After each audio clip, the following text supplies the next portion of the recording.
Saraswati inter কলেজের কাছে ওই গলিতে সেদিন সানাই বাজছিল। পুরো মহল্লা আলোয় ঝলমল করছিল এবং লোকেরা বলে বেড়াচ্ছিল যে রাজেশ যাদবের ভাগ্য খুলে গেছে। এত পড়াশোনা করা মেয়ে তার সঙ্গে বিয়ে করছে। রাজেশ সাধারণ পরিবারের সোজাসাপটা ছেলে ছিল, যে ওই স্কুলেই চাপরাশির চাকরি করত। সকালে সবার আগে স্কুলের গেট খোলা, ঘরের পরিষ্কার করা, শিক্ষকদের জন্য জল রাখা, ঘণ্টা বাজানো, এটাই তার রোজকার কাজ ছিল। সে জীবন থেকে বেশি আশা কখনো করেনি। তার কাছে পাকা চাকরি সবচেয়ে বড় অর্জন ছিল। কিন্তু একই কসবায় থাকা নিশা অন্যরকম মাটির তৈরি ছিল। ছোটবেলা থেকেই বই তার সবচেয়ে বড় বন্ধু ছিল। যখন অন্য মেয়েরা পুতুল নিয়ে খেলত, তখন সে খবরের কাগজে ছাপা প্রশাসনিক অফিসারদের ইন্টারভিউ পড়ত। তার ইউনিফর্মের সঙ্গে আলাদা ভালোবাসা ছিল। সে আয়নার সামনে দাঁড়িয়ে ভাবত যে একদিন সেও দেশের সেবা করবে। তার বাবা ছোট কৃষক ছিলেন। ঘরের অবস্থা খুব শক্তিশালী ছিল না, কিন্তু তারা মেয়েকে পড়ানোয় কোনো কসর করেননি। গ্রামের মাস্টারও বলতেন যে নিশার মধ্যে কিছু আলাদা আছে। সে প্রশ্ন করে, বোঝে এবং উত্তর খোঁজে। দ্বাদশ শ্রেণীতে জেলায় টপ করে শহরের কলেজে ভর্তি হয় এবং সেখান থেকেই সিভিল সার্ভিসের স্বপ্ন তার মনে আরও গভীর হয়। কিন্তু সমাজের নিজস্ব সীমা থাকে। আত্মীয়দের চোখে মেয়ের পড়াশোনার চেয়ে তার বিয়ে বেশি জরুরি। যেই নিশা গ্র্যাজুয়েশনের শেষ বছরে পৌঁছল, ঘরে সম্বন্ধের আলোচনা শুরু হয়ে গেল। বাবা অনেকবার বোঝালেন যে মেয়েকে আরেকটু পড়তে দাও, কিন্তু মায়ের সমাজের কথা গায়ে লাগত। অবশেষে একদিন রাজেশের সম্বন্ধ এলো। সরকারি চাকরির ছেলে, পরিবারও ঠিক আছে, বেশি দাবিও নেই, এবং সবচেয়ে বড় কথা এটাই যে মেয়ে কাছের কসবাই থাকবে। কয়েকটা দেখাশোনার পর সম্বন্ধ ঠিক হয়ে গেল। নিশা তার বাবার চোখে চিন্তা দেখল এবং নিজের স্বপ্নগুলো মনের কোণায় চেপে রাখল। সে ভাবল হয়তো বিয়ের পরও পড়াশুনো চালিয়ে যেতে পারবে, হয়তো তার স্বামী বোঝদার বেরোবে। বিয়ের রাতে যখন সে লাল জোড়ায় সাজা আয়নায় নিজেকে দেখল, তখন তার চোখে খুশির চেয়ে বেশি প্রশ্ন ছিল। রাজেশ প্রথমবার তাকে এত কাছ থেকে দেখে গর্ব হল যে তার স্ত্রী এত সুন্দরী এবং পড়াশুনো করা। কিন্তু সেই গর্বের সঙ্গে তার ভিতরে একটা হালকা ভয়ও ছিল। কোথাও এই মেয়ে তার চেয়ে এগিয়ে না যায়, কোথাও লোকে না বলে যে স্ত্রী তার চেয়ে বেশি যোগ্য। বিয়ের পর নিশা যখন প্রথমবার শ্বশুরবাড়ি এলো, তখন কমলাদেবী তাকে ঘরের দায়িত্ব বোঝাতে শুরু করলেন। সকালে তাড়াতাড়ি উঠে পুজো করা, রান্না করা এবং ঘর সামলানো, এটাই বউয়ের ধর্ম। পড়াশোনো এখন বইয়ে ভালো লাগে, ঘরে নয়। এই কথা কমলাদেবী হেসে বললেন। কিন্তু নিশার বুকে যেন কিছু ভেঙে গেল। সে আস্তে করে বলল যে মা যদি সময় পায় তাহলে সে পড়াশোনা চালিয়ে যেতে চায়। এটা শুনে রাজেশ চুপ রইল, কিন্তু তার মা তিরস্কার করলেন যে সরকারি চাকরির ঘরের বউ হয়েও তোর মনে পড়াশোনার আগুন নেভেনি। তখন থেকেই ঘরের পরিবেশ একটু বদলাতে শুরু করল। রাজেশ প্রথমে স্বাভাবিক থাকত, কিন্তু ধীরে ধীরে তার কানে মহল্লার লোকেদের কথা আসতে লাগল। কেউ কেউ বলতো যে তার স্ত্রী খুব তেজি, একদিন অফিসার হয়ে গেলে তোকে কে জিজ্ঞাসা করবে। এই কথাগুলো তার মনে বিষের মতো ঢুকতে লাগল। সে ঘরে এসে চিড়চিড়ে হয়ে যেত। নিশা যখন বই খুলে বসত, তখন তার মনে হতো যেন সে তার অধিকারকে চ্যালেঞ্জ করছে। অনেকবার সে ভালোবেসে বলেছে যে পড়াশোনায় ঘরের কি ক্ষতি, কিন্তু রাজেশ একদিন স্পষ্ট বলে দিল যে এখন এসব কথা ভুলে যাও, আমাদের অবস্থা এত বড় নয় যে তুমি অফিসার হবে, ঘর সামলাও তাহলেই যথেষ্ট। নিশা সমঝোতা করার চেষ্টা করল।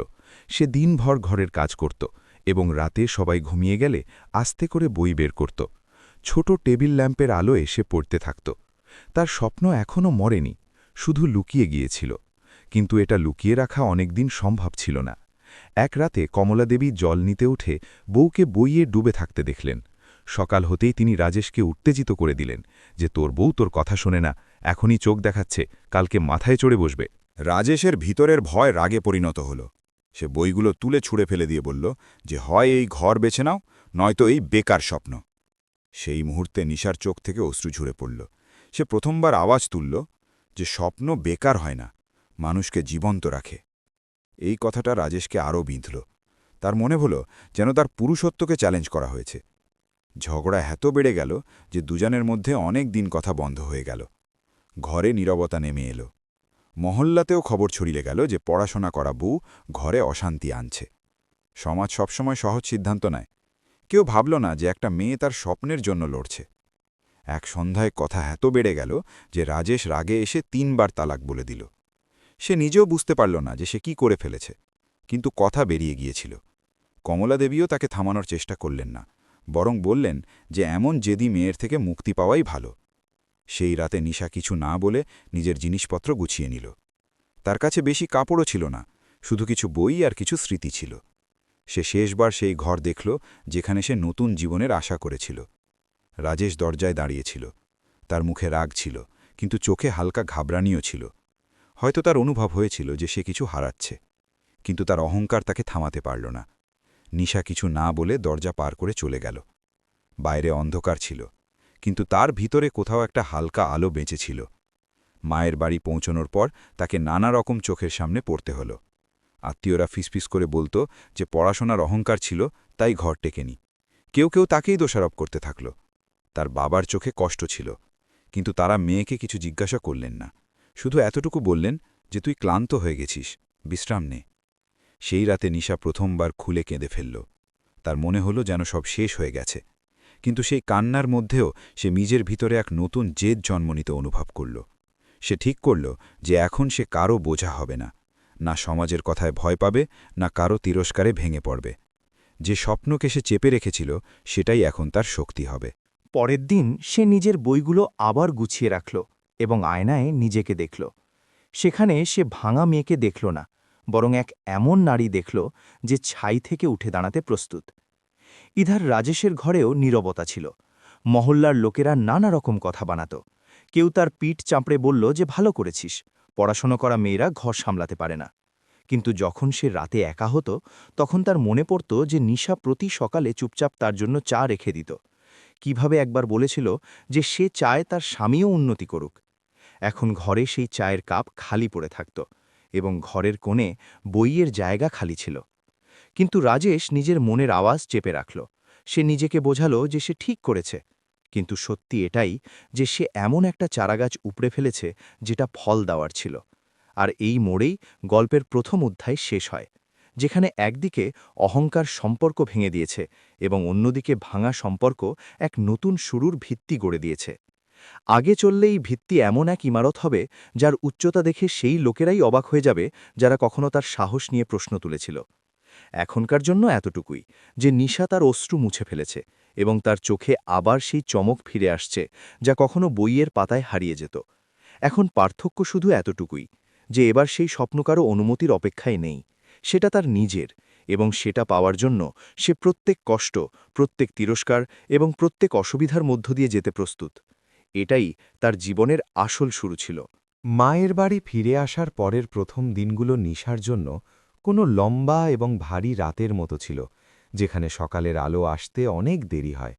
গ্রামের গলিতে যখন সে বেরোত, তখন তার মনে হতো যেন প্রত্যেক দৃষ্টি তার পিছনে চলছে। কিছু মহিলা দরজায় দাঁড়িয়ে ফিসফিস করে কথা বলত, কিছু পুরুষ চাপা হাসিতে বলত পড়াশোনার এটাই ফল, ঘর বসাতে পারল না। এবং এইসব আওয়াজের মধ্যে নিশা চুপচাপ মাথা নিচু করে হাঁটতে থাকত। তার ভিতরে কোথাও কষ্ট ছিল, কিন্তু তার চেয়ে বড় এক অদ্ভুত নীরবতা ছিল যা তাকে ভিতর থেকে শক্তিশালীও করছিল। তার বাবা রামস্বরূপ এক সন্ধ্যায় তাকে উঠোনে ডেকে বললেন যে, মেয়ে, লোকে কি বলে, এটা শুনতে বসলে সারা জীবন কিছু করতে পারবি না। তুই পড়তে চাস তো পড়, কিন্তু এবার এটা ভেবে পড় যে তোকে কাউকে কিছু প্রমাণ করতে হবে না, নিজেকে চিনতে হবে। এই কথাগুলো নিশার জন্য যেন কোনো প্রদীপের আলো ছিল। সে সেই রাতেই তার পুরনো খাতা এবং বই বের করল। ধুলো জমেছিল, কিন্তু পাতায় লেখা স্বপ্ন এখনও জীবন্ত ছিল। সে সিদ্ধান্ত নিল যে সে সিভিল সার্ভিসের প্রস্তুতি আবার শুরু করবে। কিন্তু এবার অবস্থা আগের মতো ছিল না। এখন সে বিবাহিত মেয়ে নয়, বরং তালাকপ্রাপ্ত। সমাজের চোখে তার মর্যাদা বদলে গিয়েছিল এবং প্রত্যেক পদক্ষেপে তাকে এটা অনুভব করানো হতো যে সে অসম্পূর্ণ। কিন্তু নিশা ঠিক করেছিল যে অসম্পূর্ণতা তার পরিচয় হবে না। পরের দিন সে তার বান্ধবী পায়েলের সঙ্গে দেখা করল, যে কাছের কসবায় কোচিং সেন্টার চালায়। পায়েল তাকে জড়িয়ে ধরে বলল যে তুই এখনও সেই নিশা যে কলেজে টপ করত। পার্থক্য শুধু এতটুকুই যে এখন তোর কাছে একটা কারণ আরও আছে এগিয়ে যাওয়ার। পায়েল তাকে পুরনো নোটস দিল এবং বলল যে সে সন্ধ্যায় তার সেন্টারে বাচ্চাদের পড়াতে পারে, যাতে কিছু আয়ও হয় এবং পড়াশোনার পরিবেশও মিলবে। নিশা এই প্রস্তাব গ্রহণ করে নিল। সকালে সে ঘরের কাজে মায়ের সাহায্য করত, দুপুরে খেতে বাবার জন্য খাবার নিয়ে যেত এবং সন্ধ্যা হলেই কসবার দিকে বেরিয়ে পড়ত। সেখানে ছোট ছোট বাচ্চাদের পড়াতে পড়াতে তার মনে হতো যে জ্ঞান বিতরণ করে তার আত্মবিশ্বাস ফিরে আসছে। যখন সে কোনো বাচ্চাকে কঠিন প্রশ্ন বোঝাত, তখন তার মনে পড়ত যে সে নিজেও কখনো এইভাবে প্রশ্নে জড়িয়ে পড়ত এবং তারপর উত্তর খুঁজে নিত। রাতে ঘরে ফিরে সে অনেকক্ষণ পড়াশোনা করত। এখন তার পড়াশোনায় শুধু বই নয়, বরং জীবনের অভিজ্ঞতাও যোগ হয়েছিল। প্রত্যেক পাতার সঙ্গে তার ভিতরের শক্তির অনুভূতি হতে লাগল। কিন্তু সংগ্রাম সহজ ছিল না। আর্থিক কষ্ট প্রায়ই তার পথে দাঁড়াত। কোচিংয়ের ফি দেওয়ার জন্য তার কাছে টাকা ছিল না, তাই সে লাইব্রেরির সাহায্য নিল। গ্রাম থেকে শহরের বাস ধরে সে ঘণ্টার পর ঘণ্টা লাইব্রেরিতে বসে থাকত। সেখানে অনেকবার লোকে তাকে ঘুরে দেখত, কেউ চিনে ফেলত এবং নিজেদের মধ্যে ফিসফিস করত। কিন্তু এখন সে চোখ নামিয়ে নয়, বরং সোজা তাকিয়ে উত্তর দিত, যেন বলছে যে হ্যাঁ, আমি সেই যাকে তোমরা ব্যর্থ ভাবতে। কিন্তু গল্প এখনও শেষ হয়নি। একদিন লাইব্রেরিতে তার দেখা হয়ে গেল এক বৃদ্ধ প্রফেসরের সঙ্গে, যিনি তাকে জিজ্ঞাসা করলেন যে সে কোন পরীক্ষার প্রস্তুতি করছে। যখন সে বলল যে সে সিভিল সার্ভিসের প্রস্তুতি করছে, তখন প্রফেসর তার চোখে চমক দেখে বললেন যে এই রাস্তা কঠিন কিন্তু অসম্ভব নয়। তিনি তাকে কিছু বইয়ের তালিকা দিলেন এবং পরামর্শ দিলেন যে খবরের কাগজ রোজ পড়ো এবং উত্তর লেখার অনুশীলন করো। নিশা সেই দিন থেকে তার দিনচর্যা আরও কঠোর করে নিল। সকাল 4টায় উঠে খবরের কাগজ পড়া, নোটস তৈরি করা, দিনে বাচ্চাদের পড়ানো এবং রাতে মক টেস্ট সমাধান করা। ধীরে ধীরে তার ক্লান্তি তার অভ্যেস হয়ে গেল এবং তার অভ্যেস তার শক্তি। একদিন যখন গ্রামে কোনো বিয়ের নিমন্ত্রণ এলো, তখন মা বললেন যে লোকে তোর সম্পর্কে কি বলবে, উত্তর কি দেব। নিশা শান্তস্বরে বলল যে বলে দাও মেয়ে পড়ছে এবং একদিন সুযোগ হবে। মা প্রথমবার তার চোখে সেই জেদ দেখলেন যা ছোটবেলায় দেখা যেত, এবং তারা কিচ্ছু বললেন না, শুধু তার মাথায় হাত বুলিয়ে দিলেন। উধার রাজেশ নিজের জীবনে ব্যস্ত দেখানোর চেষ্টা করতে থাকল। স্কুলে একই দিনচর্যা, গেট খোলা, ঘণ্টা বাজানো, স্টাফ রুমে চা পৌঁছে দেওয়া। কিন্তু কখনো কখনো যখন সে কোনো ক্লাসের বাইরে দাঁড়িয়ে বাচ্চাদের পড়তে দেখত, তখন তার নিশার কথা মনে পড়ত। তার মনে পড়ত যে কিভাবে সে বইয়ে ডুবে থাকত এবং বলত যে একদিন সে ইউনিফর্ম পরবে। সে স্মৃতিগুলো ঝেড়ে ফেলত, কিন্তু মনের কোণায় খালি জায়গা বাড়তে থাকল। এরই মধ্যে কসবায় খবর ছড়াতে লাগল যে রামস্বরূপের মেয়ে আবার পড়াশুনো করছে। কেউ কেউ হাসত যে তালাকের পর এটাই কাজ বাকি আছে, কিন্তু কিছু মেয়ে চুপচাপ তার সঙ্গে দেখা করতে আসতে লাগল। তারা জিজ্ঞাসা করত যে সত্যিই কি এত বড় পরীক্ষা পাশ করা যায়। নিশা তাদের বলত যে যদি ইচ্ছা শক্ত হয় তাহলে কোনো দেওয়াল উঁচু হয় না। ধীরে ধীরে সে শুধু নিজের নয়, বরং অন্যদের আশাও হয়ে উঠল। কিন্তু পরীক্ষার প্রথম ধাপ কাছে এসে গিয়েছিল এবং তার সামনে আসল পরীক্ষা দাঁড়িয়েছিল। সে তার পুরো শক্তি লাগিয়ে দিল। দিন রাতের তফাত মিটে গেল, চোখের নিচে কালো দাগ পড়ে গেল, কিন্তু তার মনের আলো আরও তীব্র হয়ে উঠল। পরীক্ষার দিন যখন সে সেন্টারে পৌঁছাল, তখন অনেক প্রার্থী তাকে দেখে অবাক হয়ে গিয়েছিল। কেউ তাকে চিনত, কিন্তু এবার তার চালে দ্বিধা ছিল না। সে প্রশ্নপত্র হাতে নিয়ে গভীর শ্বাস নিল। তার মনে হল যেন প্রত্যেক প্রশ্ন তার জীবনের সঙ্গে জড়িত। সে পুরো আত্মবিশ্বাসের সঙ্গে পেপার সমাধান করল। বাইরে বেরোনোর সময় তার ভিতর থেকে একটা স্বস্তি অনুভব হল যে সে তার সর্বোত্তম দিয়েছে। এখন ফলাফল যাই হোক, সে ভয় পেয়ে পিছিয়ে যাবে না। রেজাল্ট আসা পর্যন্ত সময় সবচেয়ে কঠিন ছিল। প্রতিদিন অপেক্ষার বোঝা নিয়ে কেটে যেত। অবশেষে সেই সকালও এলো যখন ওয়েবসাইটে ফলাফল ঘোষণা করা হলো। গ্রামের সাইবার ক্যাফেতে ভিড় জমে গিয়েছিল। নিশা কাঁপা হাতে তার রোল নম্বর দিল এবং স্ক্রিনে নিজের নাম দেখে কয়েক মুহূর্তের জন্য তার শ্বাস বন্ধ হয়ে গেল। সে প্রি পরীক্ষা পাশ করে নিয়েছে। তার চোখ থেকে অশ্রু ঝরে পড়ল, কিন্তু এবার এই অশ্রু হারের নয়, বরং আশার। ক্যাফেতে উপস্থিত কিছু লোক তালি বাজাল, আর কিছু চুপচাপ বাইরে বেরিয়ে গেল। খবর আগুনের মতো ছড়িয়ে গেল যে তালাকপ্রাপ্তা নিশা প্রথম ধাপ পার করে নিয়েছে। ঘরে পৌঁছানোর সঙ্গে সঙ্গে বাবা তাকে জড়িয়ে ধরলেন। মা প্রথমবার খুলে হাসলেন এবং বললেন যে হয়তো তোর ভাগ্য সত্যি বড়। সেই রাতে গ্রামের আকাশে তারা আরও বেশি জলজল করতে লাগল এবং নিশা ছাদে দাঁড়িয়ে মনে মনে প্রতিজ্ঞা করল যে এটা তো শুধু শুরু, এখনও তাকে লম্বা যাত্রা করতে হবে। প্রি পরীক্ষা পাশ করা গন্তব্য নয়, বরং পরের লড়াইয়ের আমন্ত্রণ।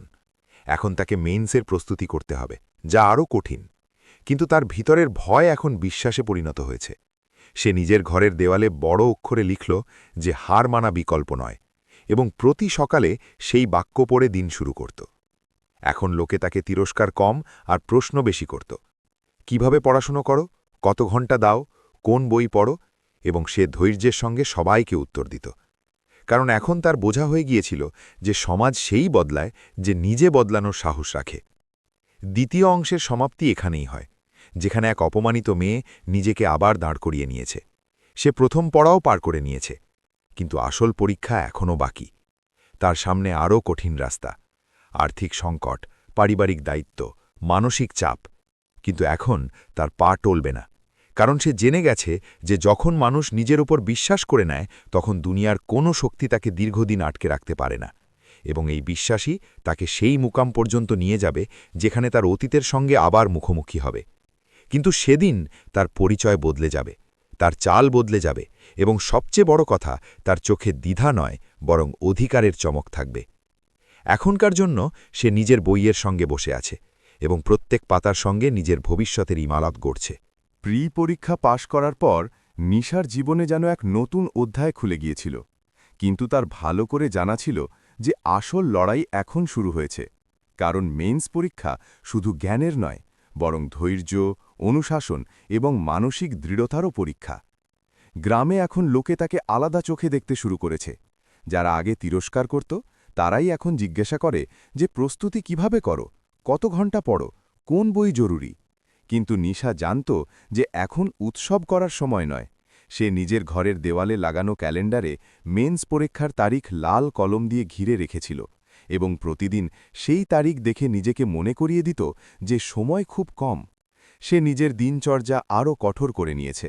সকাল 4টে উঠে উত্তর লেখার অনুশীলন করা, খবরের কাগজের সম্পাদকীয় থেকে ইস্যু বের করা, তাদের পক্ষ বিপক্ষ লেখা, তারপর দুপুরে পায়েলের কোচিং সেন্টারে বাচ্চাদের পড়ানো, এবং রাতে ঐচ্ছিক বিষয়ের গভীরতা থেকে প্রস্তুতি। এখন তার জীবনের একটাই লক্ষ্য ছিল, মেইন্সে উৎকৃষ্ট পারফরম্যান্স করা। অনেকবার ক্লান্তি এত বেড়ে যেত যে হাতে ধরা কলম পড়ে যেত, কিন্তু সে নিজেকে ঝাঁকিয়ে আবার বসে যেত। তার মনে ছিল সেই রাত যখন সে অপমান নিয়ে শ্বশুর বাড়ির দরজা পার করেছিল। সেই স্মৃতি তার জন্য জ্বালানি হয়ে গিয়েছিল। এরই মধ্যে আরেকটা অসুবিধা তার সামনে এসে দাঁড়াল।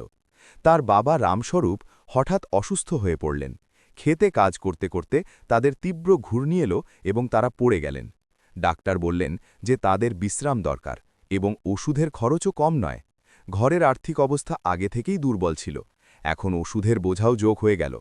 নিশার সামনে বিকল্প ছিল যে সে পড়াশোনা ধীর করে দিয়ে পুরোপুরি ঘর সামলাবে। কিন্তু তার বাবা বিছানায় শুয়ে তার হাত ধরে বললেন যে যদি তুই এখন থামিস তাহলে এই অসুখ জিতে যাবে, এবং আমি চাই না যে আমার মেয়ে হার মানুক। এই কথাগুলো নিশার ভিতরে নতুন শক্তি ভরে দিল। সে দিনে আরও বেশি টিউশন নিতে শুরু করল, রাতের ঘুম আরও কমে গেল। কিন্তু সে পড়াশোনা ছাড়েনি। অনেকবার সে হাসপাতালের বাইরে বসেও নোটস পড়ত, কারণ তার প্রত্যেক মুহূর্তের দাম বোঝা হয়ে গিয়েছিল। মেইন্সের প্রস্তুতির সময় সে অনুভব করল যে এখন সে আগের আবেগপ্রবণ মেয়ে নেই।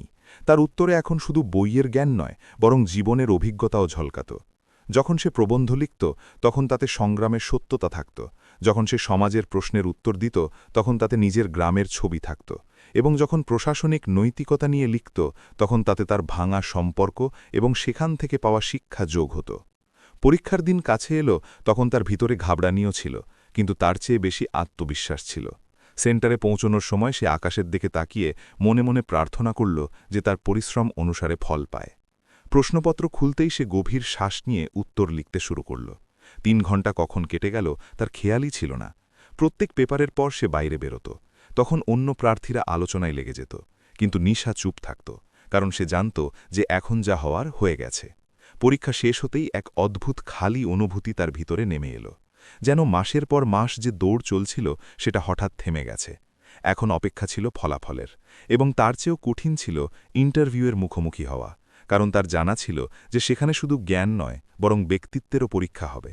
কয়েক মাস পর যখন ফলাফল ঘোষণা করা হলো তখন সে কাঁপা হাতে ওয়েবসাইট খুলল এবং নিজের রোল নম্বর খুঁজল।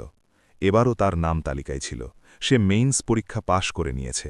তার বাবার চোখে গর্বের অশ্রু ছিল। মা প্রথমবার পুরো গ্রামের সামনে বললেন যে আমার মেয়ে অফিসার হবে। এখন গ্রামের সেই গলিগুলো যেগুলো কখনো তার জন্য তিরস্কারে ভরা ছিল, এখন প্রশংসায় গুঞ্জিত হতে শুরু করেছে। কিন্তু নিশা নিজেকে সামলে রেখেছে, কারণ শেষ ধাপ এখনও বাকি। ইন্টারভিউয়ের প্রস্তুতির জন্য তাকে শহর যেতে হলো। সেখানে সে মক ইন্টারভিউ দিল, যেখানে বোর্ডের সদস্যরা কঠিন প্রশ্ন করতেন। কখনো তার তালাক নিয়ে প্রশ্ন তুলতেন, কখনো তার সংগ্রাম নিয়ে। কখনো জিজ্ঞাসা করতেন যে যদি স্বামী এবং স্ত্রীর মধ্যে বিবাদ হয় তাহলে একজন অফিসার হিসেবে তার দৃষ্টিভঙ্গি কী হবে। প্রত্যেক প্রশ্ন তার অতীতকে খোঁচিয়ে তুলত। কিন্তু এখন সে ভাঙত না, সে শান্ত স্বরে উত্তর দিত যে ব্যক্তিগত অভিজ্ঞতা মানুষকে সংবেদনশীল করে এবং সংবেদনশীলতা প্রশাসনের সবচেয়ে বড় গুণ। ধীরে ধীরে তার আত্মবিশ্বাস এত মজবুত হয়ে গেল যে সে প্রত্যেক প্রশ্নকে সুযোগের মতো দেখতে শুরু করল। ইন্টারভিউয়ের আসল দিন সে সাদাসিধে শাড়ি পরে বোর্ডের সামনে পৌঁছল। ঘরে বসা সদস্যরা তার বায়োডাটা দেখে প্রথম প্রশ্নই তার বিবাহিত জীবন নিয়ে করলেন। আপনার ব্যক্তিগত অভিজ্ঞতা কি আপনার সিদ্ধান্তকে প্রভাবিত করবে? নিশা বিনা দ্বিধায় বলল যে আমার অভিজ্ঞতা আমাকে নিরপেক্ষ করে, কারণ আমি অন্যায়কে কাছ থেকে দেখেছি, তাই আমি ন্যায়ের দাম বুঝি। ঘরে কয়েক মুহূর্তের নীরবতা রইল। তারপর পরের প্রশ্ন শুরু হল। প্রশাসনিক চ্যালেঞ্জ, নারী সশক্তিকরণ, গ্রামীণ উন্নয়ন, আইন শৃঙ্খলা, প্রত্যেক বিষয়ে সে সুষম এবং স্পষ্ট উত্তর দিল। যখন সে ঘর থেকে বাইরে বেরোল তখন তার মুখে স্বস্তি ছিল। তার মনে হলো যে সে মন থেকে উত্তর দিয়েছে। এখন ফলাফল ঈশ্বর এবং ভাগ্যের ওপর ছেড়ে দেওয়া উচিত। ফলাফল আসতে কয়েক সপ্তাহ লাগল এবং প্রত্যেক দিন তার জন্য কোনো পরীক্ষার চেয়ে কম ছিল না। অবশেষে সেই সকাল এলো যখন শেষ তালিকা প্রকাশিত হল, গ্রামের সাইবার ক্যাফের বাইরে ভিড় জমে গিয়েছিল। এবার সবার নজর তার দিকেই ছিল। সে রোল নম্বর দিল এবং স্ক্রিনে নিজের নাম দেখল। তার সামনে লেখা ছিল ভারতীয় পুলিশ সার্ভিস। কয়েক মুহূর্তের জন্য তার বিশ্বাসই হল না। তারপর যেই সত্য বোঝা গেল, তার চোখ থেকে অশ্রু ঝরে পড়ল। বাবা তাকে জড়িয়ে ধরলেন, মা মাটিতে বসে কাঁদতে শুরু করলেন। এই কান্না খুশির। পুরো গ্রামে মিষ্টি বিতরণ করা হলো এবং লোকে বলে বেড়াতে লাগল যে যে হার মানেনি সে জিতে গেছে। উধার সারস্বতী ইন্টার কলেজেও এই খবর পৌঁছে গেল। রাজেশ স্টাফ রুমে দাঁড়িয়েছিল যখন কোনো শিক্ষক মোবাইলে খবর পড়ে বললেন যে দেখো, আমাদের কসবার নিশা যাদব আইপিএস হয়ে গেছে। রাজেশের হাত থেকে জলের গ্লাস পড়তে পড়তে বেঁচে গেল। সে চুপচাপ মাথা নিচু করে নিল। তার ভিতরে অনুতাপের আগুন জ্বলতে শুরু করল। তার মনে পড়ল যে সে কিভাবে রাগে ৩ শব্দ বলে সম্পর্ক ভেঙে দিয়েছিল। এখন সেই মেয়ে দেশের সেবার জন্য নির্বাচিত হয়েছে এবং শেষ সেখানেই দাঁড়িয়ে আছে। তৃতীয় অংশের সমাপ্তি এখানেই হয়, যেখানে এক ভাঙা স্বপ্ন পুরো শক্তির সঙ্গে বাস্তবে পরিণত হয়েছে। নিশা এখন শুধু এক তালাকপ্রাপ্ত নারী নয়, বরং ভারতীয় পুলিশ সার্ভিসের নির্বাচিত অফিসার। তার সামনে এখন ট্রেনিং এবং নতুন দায়িত্বের জগৎ খুলতে চলেছে। এবং অন্যদিকে রাজেশ তার অতীতের ভুলের বোঝা নিয়ে দাঁড়িয়ে আছে। আসন্ন সময়ে দুজনকে আবার মুখোমুখি আনবে, কিন্তু এবার পরিস্থিতি আলাদা হবে, পরিচয় আলাদা হবে, এবং সবচেয়ে বড় কথা, শক্তির ভারসাম্য বদলে গেছে। আইপিএসে নির্বাচিত হবার পর নিশার জীবনের গতি পুরোপুরি বদলে গিয়েছিল। গ্রামের সেই মেয়ে যে কখনো তিরস্কার এবং ফিসফিসানির মধ্যে মাথা নিচু করে হাঁটত, এখন সেই গ্রাম থেকে বিদায় নিচ্ছে, এক নতুন পরিচয় নিয়ে। যখন ট্রেনিংয়ের জন্য তার নির্বাচনপত্র এলো এবং তাকে বলা হলো যে তাকে হায়দ্রাবাদের সর্দার বল্লভভাই পাটেল ন্যাশনাল পুলিশ একাডেমিতে রিপোর্ট করতে হবে, তখন তার হাত কয়েক মুহূর্তের জন্য কেঁপে গেল। এটাই সেই মুহূর্ত যার স্বপ্ন সে অগণিত রাতে দেখেছিল। বাবা পুরনো ট্রাঙ্ক থেকে তার প্রয়োজনীয় জিনিস বের করলেন। মা সতর্কতার সঙ্গে তার কাপড় ঠিক করলেন এবং যাওয়ার সময় তার কপালে হাত রেখে বললেন যে মেয়ে, ইউনিফর্ম শুধু কাপড় নয়, এটা দায়িত্ব। এটাকে কখনো হালকা ভেব না। নিশা গ্রামের মাটি ছুঁয়ে প্রতিজ্ঞা করল যে সে এই বিশ্বাসকে কখনো ভাঙতে দেবে না। ট্রেনিংয়ের প্রথম দিন একাডেমির বিশাল প্রাঙ্গণ দেখে সে কয়েক মুহূর্তের জন্য থমকে গেল। চারদিকে দেশের আলাদা আলাদা অংশ থেকে আসা নির্বাচিত অফিসার প্রশিক্ষণার্থীরা উপস্থিত ছিল। প্রত্যেক মুখে আত্মবিশ্বাস এবং চোখে ভবিষ্যতের চমক। এখানে কারো অতীত নিয়ে কারো মাথা ব্যথা নেই। সবার পরিচয় শুধু একটাই, প্রশিক্ষণার্থী আইপিএস অফিসার। নিশা নিজের ঘরে জিনিসপত্র রেখে জানালা দিয়ে বাইরে তাকিয়ে নিজেকে বলল যে এটা শুরু। এখন প্রতিদিন নিজেকে আরও শক্তিশালী করতে হবে। একাডেমির দিনচর্যা অত্যন্ত কঠোর ছিল। সকাল ৫টায় প্যারেড দিয়ে দিন শুরু হতো। লম্বা দৌড়, শারীরিক অনুশীলন, অস্ত্রের ট্রেনিং ড্রিল এবং তারপর আইন, অপরাধ, মনোবিজ্ঞান এবং প্রশাসনিক কৌশলের ক্লাস। প্রথম সপ্তাহেই তার মনে হল যে এই পথ সহজ নয়। অনেকবার ক্লান্তি এত হয় যে শরীর জবাব দিতে শুরু করে, কিন্তু সে হার মানতে প্রস্তুত ছিল না। তার মনে ছিল যে সে কোন পরিস্থিতির মধ্যে দিয়ে এই মুকাম অর্জন করেছে। একদিন দৌড়ের সময় যখন সে পিছিয়ে পড়ছিল, তখন প্রশিক্ষক অফিসার কঠোর স্বরে বললেন যে পুলিশ অফিসার হওয়ার অর্থ শেষ নিঃশ্বাস পর্যন্ত দৌড়ানো। এই কথাগুলো তার ভিতরে ঢুকে গেল। সে দাঁত চেপে পা তীব্র করল এবং শেষ পর্যন্ত দৌড় শেষ করল। সেই সন্ধ্যায় সে নিজের ডায়েরিতে লিখল যে শরীরের সীমা সেখান পর্যন্ত যেখান পর্যন্ত মন হার মেনে নেয়, এবং আমার মন হার মানবে না। একাডেমিতে বিভিন্ন রাজ্য থেকে আসা মহিলা অফিসার প্রশিক্ষণার্থীদের সঙ্গে তার বন্ধুত্ব হতে লাগল। তারা আলাদা পটভূমি থেকে ছিল। কারো বাবা বড় অফিসার ছিলেন, তো কেউ সেনাবাহিনীর পরিবার থেকে। যখন তারা নিজেদের জীবনের গল্প শেয়ার করত, তখন নিশার মনে হতো যে প্রত্যেক সংগ্রাম আলাদা, কিন্তু গন্তব্যে পৌঁছনো জেদ সবার একই। ধীরে ধীরে তার দ্বিধা পুরোপুরি শেষ হয়ে গেল এবং সে প্রত্যেক কার্যকলাপে এগিয়ে থাকতে শুরু করল। ফায়ারিং রেঞ্জে তার নিশানাবাজি সঠিক ছিল, ক্লাসে তার উত্তর সুষম এবং স্পষ্ট হতো। প্রশিক্ষক অফিসার তার গম্ভীরতা এবং অনুশাসনের প্রশংসা করতে শুরু করলেন। একদিন সামূহিক আলোচনায় যখন নারী সশক্তিকরণ এবং গ্রামীণ সমাজ নিয়ে বিষয় এলো, তখন নিশা নিজের অভিজ্ঞতার ভিত্তিতে যে মতামত রাখল তা শুনে অনেক সঙ্গী চুপ হয়ে গেল। তার শব্দে বইয়ের ভাষা নয়, বরং জীবনের সত্যতা ছিল। সে বলল যে আইন শুধু বইয়ে নয়, বরং ব্যবহারে জীবন্ত থাকে, এবং যদি অফিসার সংবেদনশীল না হয় তাহলে ন্যায় অসম্পূর্ণ থেকে যায়। ট্রেনিংয়ের মাসগুলোর মধ্যে সে নিজের মধ্যে এক অদ্ভুত পরিবর্তন অনুভব করল। তার চালে আত্মবিশ্বাস ছিল, গলায় স্থিরতা এবং চোখে দৃঢ়তা। এখন সে আয়নায় নিজেকে দেখত, তখন সেই ভয় পাওয়া মেয়েকে দেখা যেত না যে কখনো রাতের অন্ধকারে ঘর ছেড়ে বেরিয়েছিল। এখন সামনে এক অফিসার দাঁড়িয়ে, যে কঠিন সিদ্ধান্ত নিতে প্রস্তুত। পাসিং আউট প্যারেডের দিন এলো, তখন একাডেমির মাঠ গর্ব এবং উৎসাহে ভরে উঠল। ইউনিফর্ম পরে যখন নিশা সালামি দিল, তখন তার চোখে বাবার মুখ উঠে এলো। মায়ের দোয়া মনে পড়ল, এবং সেই কষ্ট যা কখনো তার দুর্বলতা ছিল, এখন তার শক্তি হয়ে গেছে। প্যারেডের পর যখন তার প্রথম পোস্টিংয়ের আদেশ এলো, তখন সে কয়েক মুহূর্তের জন্য স্তব্ধ হয়ে গেল।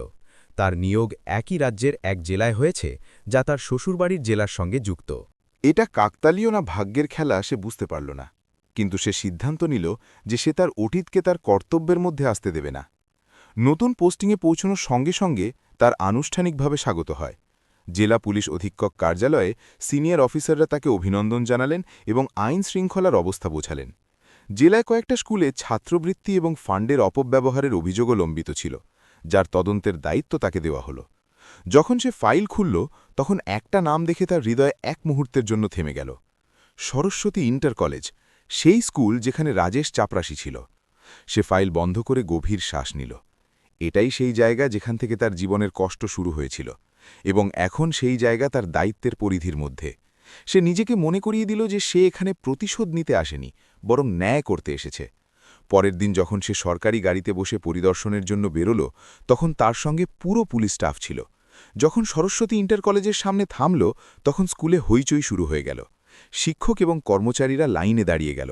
স্বাগতের জন্য প্রিন্সিপাল শরৎ বর্মা ঘাবড়ে গিয়েছিলেন, এবং সেখানে এক কোণে দাঁড়িয়ে রাজেশ সবকিছু দেখছিল। যখন গাড়ির দরজা খুলে ইউনিফর্মে সাজা নিশা বাইরে নামল, তখন সময় যেন থেমে গেল। তার চোখ এক মুহূর্তের জন্য রাজেশের সঙ্গে মিলল, কিন্তু তাতে না ক্রোধ ছিল না ব্যঙ্গ, শুধু স্থিরতা ছিল। রাজেশের মুখে অনুতাপের রেখা স্পষ্ট দেখা যাচ্ছিল, কিন্তু নিশা কোনো ভাব প্রকাশ করল না। সে সোজা কার্যালয়ের দিকে এগিয়ে গেল এবং দস্তাবেজের তদন্ত শুরু করল।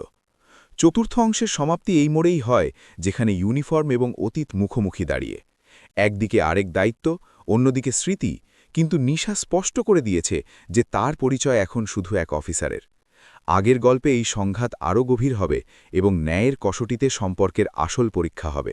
সরস্বতী ইন্টার কলেজের প্রাঙ্গণে সেদিন এক অদ্ভুত নীরবতা ছিল, যেন দেওয়ালগুলোও বুঝতে পারছিল যে আজ কোনো সাধারণ পরিদর্শন হবে না।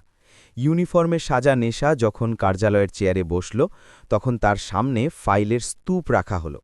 প্রিন্সিপাল শরৎ বর্মা বারবার রুমাল দিয়ে ঘাম মুছছিলেন এবং গলায় কৃত্রিম আত্মবিশ্বাস এনে বলছিলেন যে, ম্যাডাম, আমাদের এখানে সব কিছু নিয়ম অনুসারে আছে, আপনি নিশ্চিন্ত থাকুন।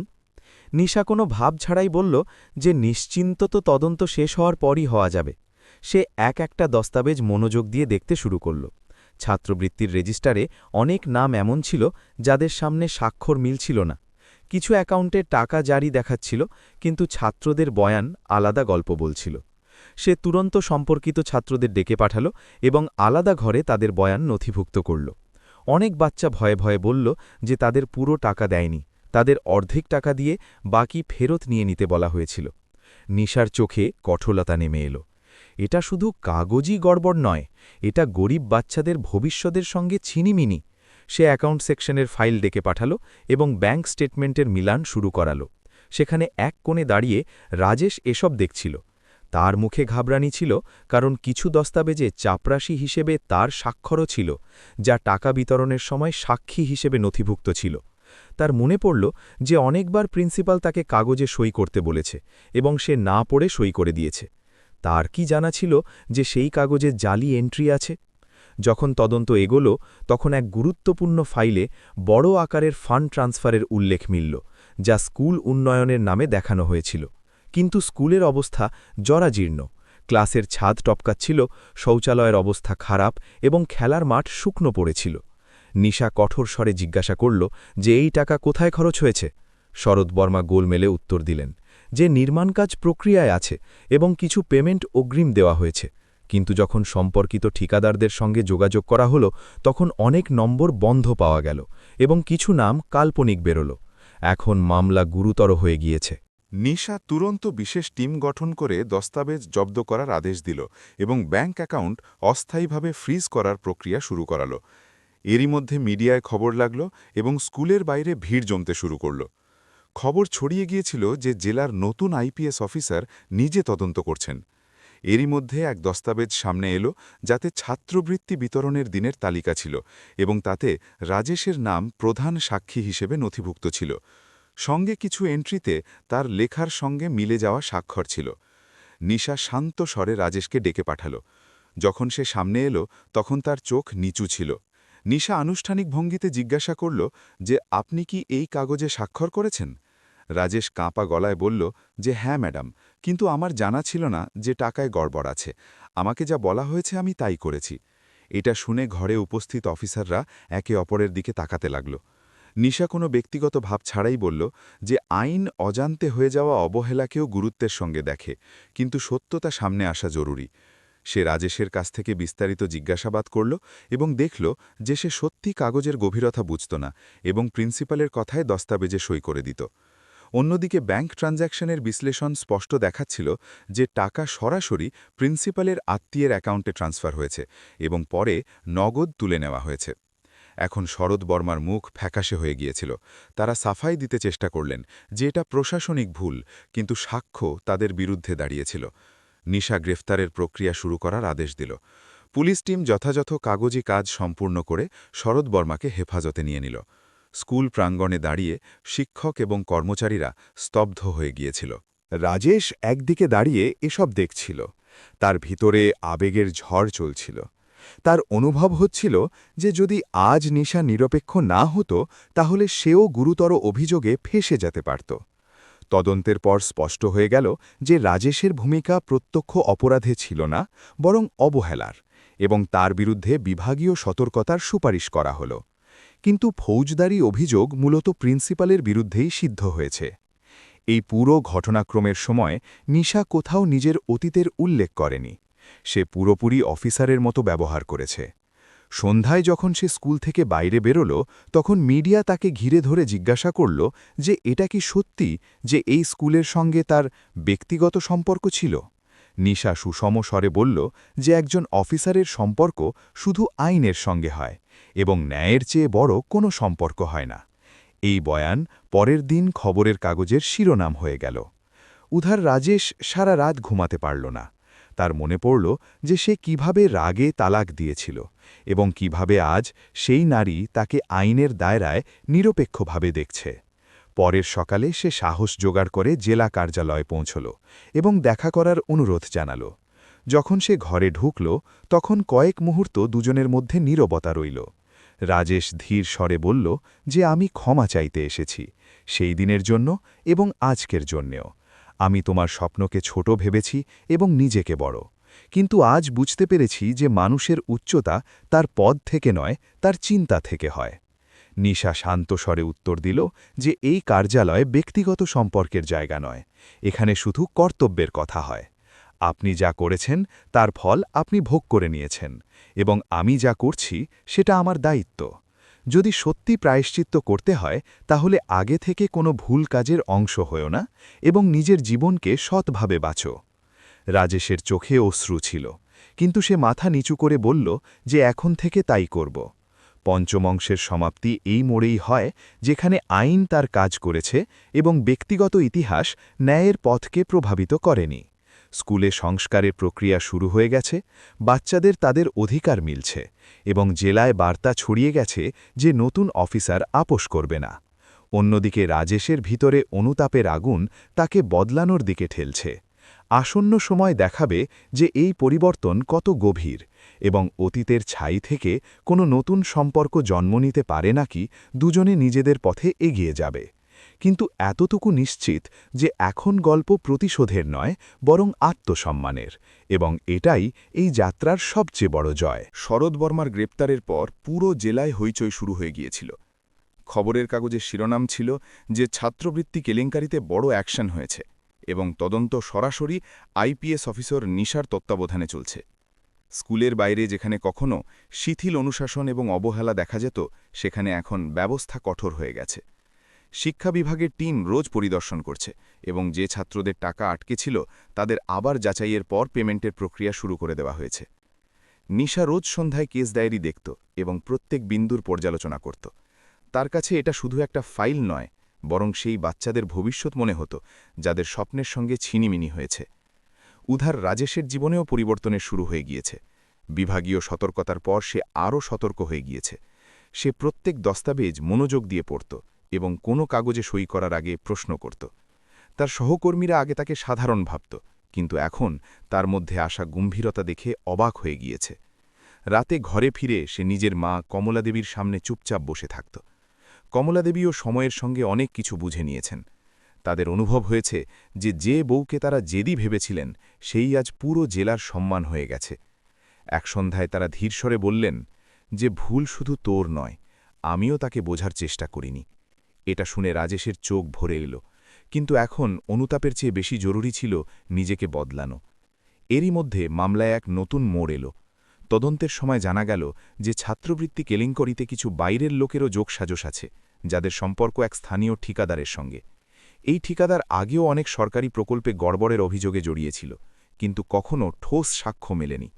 নিশা ঠিক করল যে সে এই জালের পুরো তল পর্যন্ত যাবে। সে বিশেষ তদন্ত দল গঠন করল এবং ব্যাংক লেনদেনের বিস্তারিত অনুসন্ধান শুরু করাল। অনেক অ্যাকাউন্ট থেকে টাকা ছোট ছোট অংশে তুলে আলাদা আলাদা ব্যক্তিকে দেওয়া হয়েছিল যাতে সন্দেহ না হয়, কিন্তু ডিজিটাল রেকর্ড সত্য উন্মোচিত করে দিল।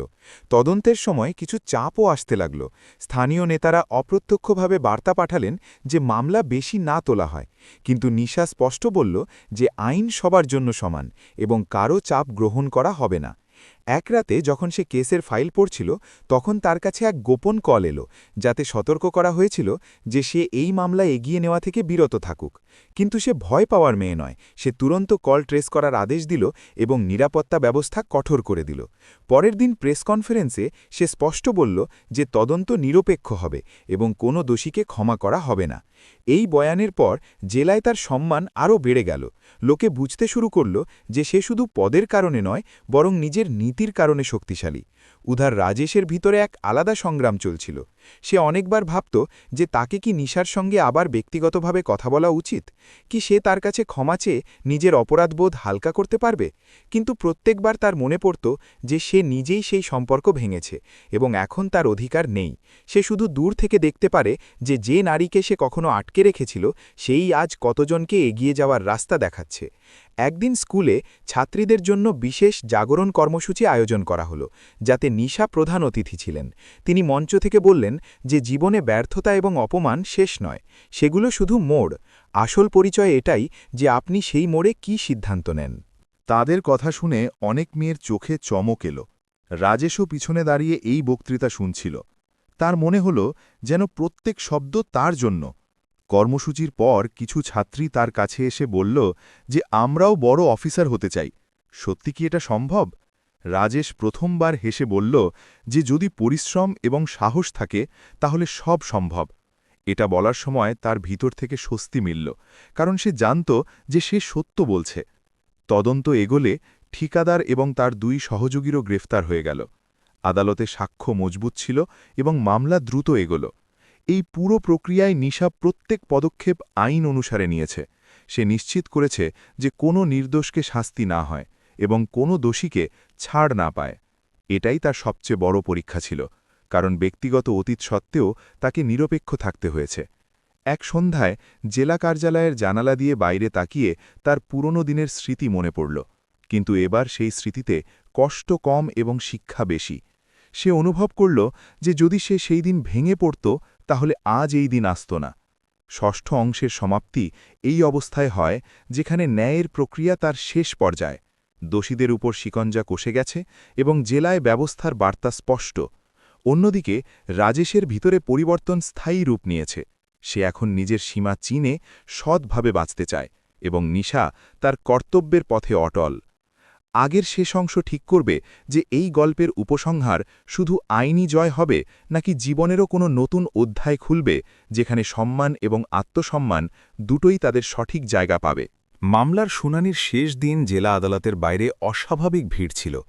ছাত্রবৃত্তি কেলেঙ্কারি পুরো জেলার মনোযোগ নিজের দিকে টেনে নিয়েছে এবং লোকে জানতে চায় যে শেষ পর্যন্ত রায় কি হবে। আদালতের ভিতরে সাক্ষ্যের লম্বা শৃঙ্খলা পেশ করা হয়ে গিয়েছে। ব্যাংক লেনদেনের রেকর্ড, সাক্ষীদের বয়ান, ডিজিটাল দস্তাবেজ এবং তদন্ত দলের রিপোর্ট সব একই দিকে ইশারা করছিল যে শরৎ বর্মা এবং তার সহযোগীরা পরিকল্পিতভাবে ছাত্রদের অধিকারের অপব্যবহার করেছে। বিচারক বিস্তারিত শুনানির পর দোষসিদ্ধ মেনে কঠোর শাস্তি ঘোষণা করলেন। যেই রায় ঘোষিত হল, আদালত কক্ষে এক হইচই ছড়িয়ে পড়ল। কিছু লোক সন্তুষ্ট ছিল, কিছু স্তব্ধ, কিন্তু সবচেয়ে গুরুত্বপূর্ণ এটাই যে ন্যায় হয়েছে এবং সেটাও কোনো পক্ষপাত ছাড়াই। নিশা পিছনের সারিতে শান্তভাবে দাঁড়িয়েছিল। তার মুখে না জয়ের গর্ব ছিল, না ব্যক্তিগত সন্তোষ। শুধু এক অফিসারের স্থির সামঞ্জস্য ছিল যে তার দায়িত্ব পালন করেছে। বাইরে বেরোতেই মিডিয়া তাকে ঘিরে ধরল এবং জিজ্ঞাসা করল যে এই মামলা আপনাকে ব্যক্তিগতভাবে কতটা প্রভাবিত করেছে। সে সংযমিত স্বরে বলল যে আইন পালনের সময় ব্যক্তি নয়, নীতি বলে, এবং নীতি কখনো ব্যক্তিগত আবেগ দিয়ে চালিত হয় না। এই বয়ান পরের দিন খবরের কাগজের শিরোনাম হয়ে গেল এবং জেলায় এক স্পষ্ট বার্তা গেল যে প্রশাসনের সততা এখনও জীবিত। সেই সন্ধ্যায় সরস্বতী ইন্টার কলেজে বিশেষ সভা আয়োজন করা হলো, যেখানে শিক্ষা বিভাগ নতুন প্রিন্সিপালের নিয়োগ ঘোষণা করল এবং ছাত্রদের আশ্বস্ত করল যে এখন কোনো ধরনের অনিয়মিততা সহ্য করা হবে না। সভায় জেলার অফিসাররাও উপস্থিত ছিলেন এবং অনুরোধ করা হলো যে নিশা ছাত্রীদের উদ্দেশ্য করে বলুন। যখন সে মঞ্চে পৌঁছাল তখন কয়েক মুহূর্তের জন্য পুরো প্রাঙ্গণ শান্ত হয়ে গেল। সে চারদিকে তাকাল। সেই প্রাঙ্গণ, সেই দেওয়াল, সেই গলিপথ যেখানে কখনো সে এক বউ হয়ে এসেছিল এবং অপমান নিয়ে ফিরে গিয়েছিল, কিন্তু আজ সে এক অফিসার হিসেবে দাঁড়িয়ে। সে মাইক ধরে বলল যে জীবন আমাদের অনেকবার পরখ করে, কখনো পরিবারের রূপে, কখনো সমাজের রূপে এবং কখনো পরিস্থিতির রূপে, কিন্তু আসল পরীক্ষা এটাই হয় যে আমরা ভেঙে পড়ি নাকি নিজেকে নতুন আকার দিই। সে মেয়েদের দিকে তাকিয়ে বলল যে যদি কেউ তোমাদের বলে যে তোমাদের স্বপ্ন তোমাদের অবস্থানের চেয়ে বড়, তাহলে মনে রেখো যে অবস্থান স্বপ্ন থেকে তৈরি হয় না, যে স্বপ্ন অবস্থান থেকে। তার কথায় গভীরতা ছিল এবং চোখে দৃঢ় বিশ্বাস। সভার পর অনেক অভিভাবক তার কাছে এসে কৃতজ্ঞতা জানালেন যে সে তাদের বাচ্চাদের অধিকারের রক্ষা করেছে। রাজেশও ভিড়ে দাঁড়িয়েছিল। সে এগিয়ে এসে সবার সামনে বলল যে আজ আমি স্বীকার করছি যে আমি আমার স্ত্রীর স্বপ্ন বোঝার ক্ষেত্রে ভুল করেছি এবং সমাজের ভয়ে ভুল সিদ্ধান্ত নিয়েছি। যদি সেই সময় আমি তাকে আটকাতাম না, তাহলে হয়তো আমাকে এত অনুতাপ করতে হতো না। কিন্তু আজ আমি গর্বের সঙ্গে বলছি যে সে আমাকে শিখিয়েছে যে সম্মান কি হয়। এটা শুনে সেখানে উপস্থিত লোকেদের মধ্যে নীরবতা নেমে এল, কারণ কোনো পুরুষের সার্বজনীনভাবে নিজের ভুল স্বীকার করা সহজ নয়। নিশা তার দিকে তাকিয়ে শান্ত স্বরে বলল যে জীবন আমাদের দ্বিতীয় সুযোগ সবসময় দেয় না, কিন্তু শিক্ষা সবসময় দেয়, এবং যদি আমরা সেই শিক্ষাকে গ্রহণ করি তাহলে সেটাই আমাদের সত্যিকারের জয়। এরপর দুজনে কোনো ব্যক্তিগত আলোচনা করেনি, কারণ দুজনেই বুঝে গিয়েছিল যে তাদের পথ এখন আলাদা এবং এটাই ঠিক। সময় কেটে যেতে লাগল। জেলায় আইন শৃঙ্খলা ভালো হল, শিক্ষা প্রতিষ্ঠানে স্বচ্ছতা বাড়ল এবং মহিলাদের জন্য অনেক জাগরণ অভিযান শুরু করা হল। নিশা বিশেষ উদ্যোগের অধীনে গ্রামীণ এলাকায় ছাত্রীদের জন্য মার্গদর্শন কর্মসূচি শুরু করল, যেখানে তাদের প্রতিযোগিতামূলক পরীক্ষার প্রস্তুতির জন্য সম্পদ এবং পরামর্শ দেওয়া হতো। তার উদ্যোগে অনেক মেয়ে এগিয়ে এলো এবং তাদের পরিবারও তাদের সমর্থন করতে শুরু করল। রাজেশও এখন স্কুলে সৎভাবে নিজের কাজ করে এবং প্রায়ই ছাত্রীদের পড়াশোনার জন্য উৎসাহিত করে। সে নিজের ভিতরে যে পরিবর্তন অনুভব করেছে সেটা স্থায়ী। একদিন সে নিজের মাকে বলল যে যদি আমাদের ঘরে আবার কোনো মেয়ে আসে তাহলে তাকে তার স্বপ্ন থেকে আটকিও না। কমলাদেবী মাথা নেড়ে সম্মতি জানালেন এবং তাদের চোখে অনুতাপের সঙ্গে সন্তোষও ছিল। সপ্তম অংশের সমাপ্তি। এই বার্তার সঙ্গে হয় যে প্রতিশোধ কখনো সমাধান নয়, আত্মসম্মান এবং ন্যায়ই আসল জয়। নিশা প্রমাণ করেছে যে এক নারীর পরিচয় কোনো সম্পর্ক থেকে নয়, বরং তার কর্ম থেকে হয়। এবং রাজেশ বুঝেছে যে প্রেম এবং সম্মান সমানতা থেকেই জীবন্ত থাকে। গল্প সেখানে শেষ হয় না, কারণ প্রেরণার গল্প কখনো শেষ হয় না। সেগুলো সেই লোকেদের হৃদয়ে জীবন্ত থাকে যারা হার মানতে অস্বীকার করে এবং নিজেদের স্বপ্নকে সমাজের সীমা থেকে বড় মানে। এটাই এই যাত্রার উপসংহার, যে অপমান শেষ নয়, সেটা প্রায় সেই শুরুর ভূমিকা হয় যা ইতিহাস লিখে দেয়।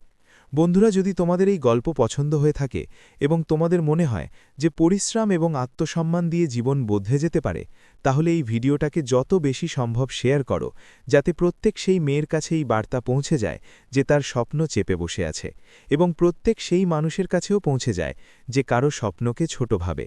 মনে রেখো, কারো সঙ্গ দেওয়া সবচেয়ে বড় সহযোগিতা হয় এবং কাউকে আটকানো সবচেয়ে বড় ভুল। যদি তোমরা চাও যে এমন আরও প্রেরণাদায়ক গল্প আমরা তোমাদের জন্য নিয়ে আসব, তাহলে ভিডিওটাকে লাইক করো, চ্যানেলটাকে সাবস্ক্রাইব করো এবং কমেন্ট করে অবশ্যই বলো যে এই গল্পের কোন অংশ তোমাকে সবচেয়ে বেশি ছুঁয়ে গেছে। তোমার একটা কমেন্ট কারো সাহস তৈরি করতে পারে, তোমার একটা শেয়ার কারো চিন্তা বদলে দিতে পারে। দেখা হবে পরের প্রেরণাদায়ক গল্পের সঙ্গে। ততক্ষণ নিজের স্বপ্নের ওপর বিশ্বাস রাখো এবং অন্যদের স্বপ্নের সম্মান করতে ভুলো না। ধন্যবাদ।